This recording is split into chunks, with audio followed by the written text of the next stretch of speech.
People had been traveling for the longest time. And whether you look at the different explorers, I'm forgetting his name now, Thor Heyerdahl, who built a papyrus or reed boat. One of them sank when he tried to cross, then he built another one, and that one got across. And then other people like Michael Bradley, I think his book was called Dawn Voyage, and Michael Bradley is a Canadian anthropologist who also writes about all the evidence of this contact between Africans and Native Americans. And so all this, these are men, these are scholars that, are incorporated in my own work and research. But the beauty of it, again, to make the point about the connection to Moorish science, no other mainstream organization of African Americans was discussing that. None. So the Moorish Science Temple is the only organization that has this as part of the official literature in the 1920s. Right? So the work that von Futenau was discussing, von Futenau doesn't put his work out until later. Von Futenau's earliest publications with regard to this, I think, are in the 60s and 70s. Leo Wiener, who was at Harvard, did talk about this in the 1920s, but it wasn't mainstream. It's just this lone Harvard scholar who's saying there was a connection between the Africans and the Americas before Columbus. Barry Fell is not writing about this until the 1970s, and others that are out there.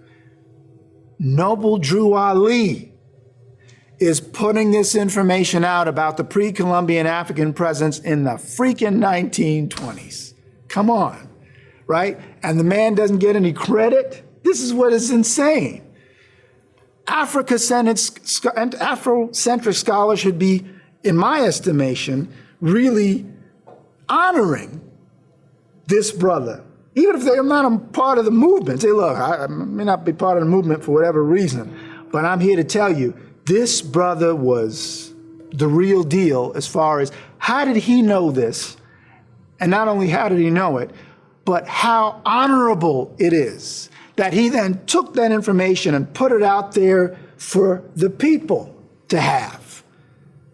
So you could walk into a Moorish Science temple and gain knowledge of this.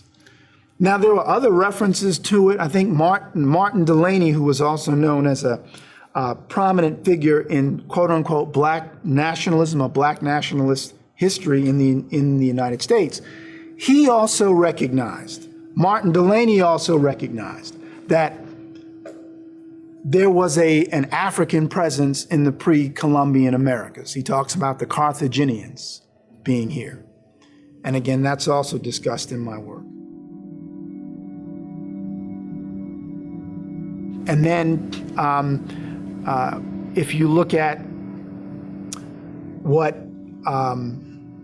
is happening more recently, you turn on the History Channel, and if they're not talking about ancient aliens, they're talking about things like pre-Columbian America having European settlers from the Vikings to the Welsh to the Irish, but you almost never, in fact, I haven't seen it yet, hear any History Channel program that looks at the brilliant work of Dr. Ivan van Sertima in detail, coupled with that of Alexander von Futenau, coupled with that of Barry Fell, and then even to look at why was it that in the Americas, popular history, folk history,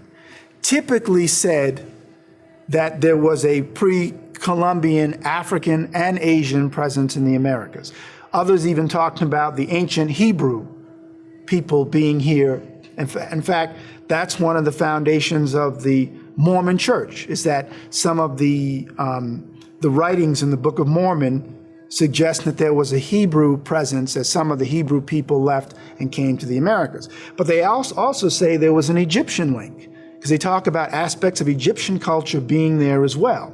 And, and some people make fun of the Mormons, but the fact is, I give them credit for at least recognizing those two major truths.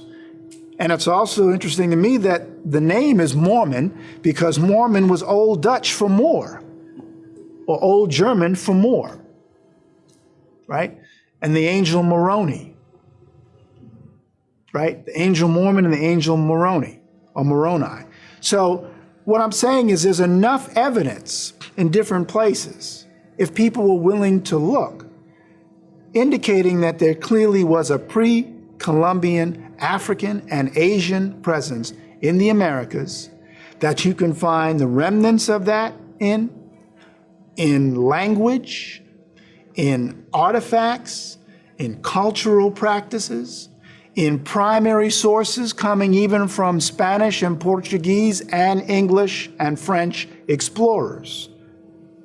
In fact, at one time, there was and this, Dr. Van Sertima, I think, is the one that first brought this to my attention. There was something known as the German diffusionist theory, because there were so many German scholars in the 19th century who were suggesting that there was indeed ancient contact between the Americas and the continent of Africa and Asia, long before Columbus. So they called it the German diffusionist theory. And there are, like I said, different sources that talk about it. I discussed the linguistic evidence of people like Jules Couvé, and was a French scholar, and de Bourbourg, another example. These are 19th and early 20th century scholars that were talking about this. A book by John McIntosh called The Origin of North American Indians, I think is what it was called, written in the 19th century, the middle of the 19th century, 1850s, which also talks about these connections between the Native Americans and the peoples of Asia. Now, he actually tries to negate that there's any Hamitic connection, but he does assert that there may or was Carthaginian connections, right? But Carthage is in North Africa, although Carthage has Phoenician links too, right, to what is now Lebanon. But as anybody who knows the history of the ancient world there, Africa and the near part of Asia, there's this exchange back and forth, so much so that linguistically, typically, people refer to as the Afro-Asiatic language grouping or family, which encompasses that area because it's a link between Africa and Asia, as opposed to Indo-European. So they're telling you the links are to Africa and to Asia. And so, for example, Egyptian's known as an Afro-Asiatic language. Amazi, or so-called Berber, is referenced as Afro-Asiatic, telling us about the fact that these are African people, right? But there's so much there. But the problem is we're not encouraged to look for it because we're distracted.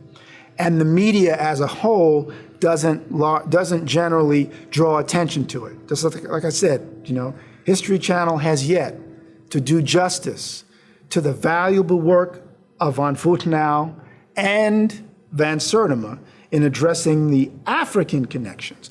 Why? Because it'll turn our people's perspectives on their head about who African peoples are.